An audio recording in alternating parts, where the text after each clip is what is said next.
My name is Guitar Gabby. This is my dog Kylo Ren, who's supposed to be sitting. Sit. Thank you very much. It is day 30 of the 2024 Hard Rock Shirt-a-thon, and today I am wearing a very cool Atlanta t-shirt in honor of my special guest, Atlanta's own Guitar Gabby. Among many other things, Guitar Gabby is a musician, a lawyer, an animal rescuer, and the founder of an international black, female, and gender-expansive rock collective called the Txlips, not to mention the diversity editor for Guitar Girl magazine. So who better to talk to as I try to raise $1 million for free guitars for kids? I started off with piano, which I'm thankful for. I did learn a lot about the foundations of music, learning the elements and some basic theory.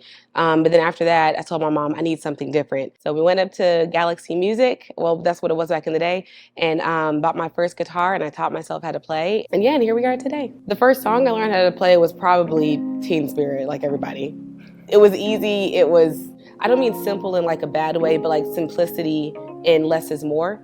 It taught me a lot about power chords, also the music. I love Nirvana is one of my favorite bands on earth. We did a rendition of it and kind of made it our own thing and paying homage to Kurt Cobain. With the lights out, it's less dangerous.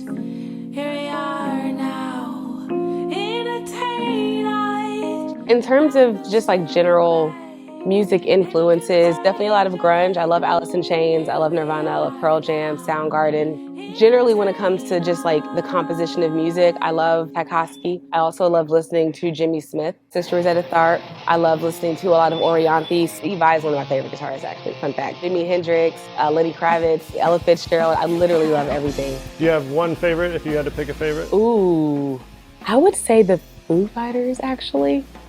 I love the Foo Fighters. I love the Foo Fighters and Metallica, but I love the Foo Fighters.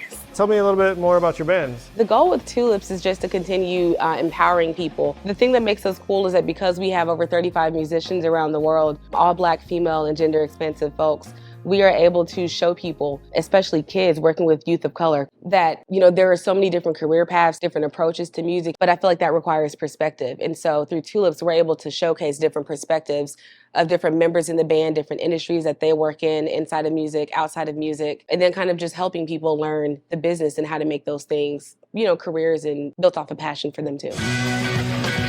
My first guitar was, I actually don't even remember I think it was called a Johnson, and it was a good instrument to start with because I used to take guitars apart and try to put them back together and try to figure out like how are guitars wired? How do they work? Why are they the way they are? And so for me, that's helped to open up my eyes to all the possibilities that there are with guitar, with a fretboard, with tone, with texture. So I just see this creative world of possibilities, but it started with that first guitar. Tell me about the guitar you brought today. Yeah, so this is one of my favorite acoustic guitars. This is my PRS. I'm endorsed with PRS, so they sent this over to me. And the reason why I love it outside of the texture and tone is the green backing, which is very much part of my signature brand color.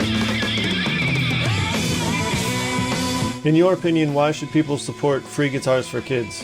First of all, kids are the future. So if we're not giving kids opportunities to explore who they are through instruments, through film, through technology, through fashion, whatever it is, then we're kind of doing them a disservice. Guitar really helped me to learn to be disciplined because I know musicians out there, you know, if you're not disciplined with an instrument, you know, you're only gonna get but so far. After starting guitar, I realized how to take that principle of discipline and put that back into other things that I'm doing, other things that I'm pursuing, other passions of mine. And that helps me to have a well-rounded perspective on where I am today and ultimately lead to multiple streams of income, and guitar has been like the center of all that for me. We do have a show coming up next Friday, February 2nd. I'm really excited about that. It's going to be a chill acoustic set. Kylo will be with me and listening to his instructions. Feel we good. Thank you.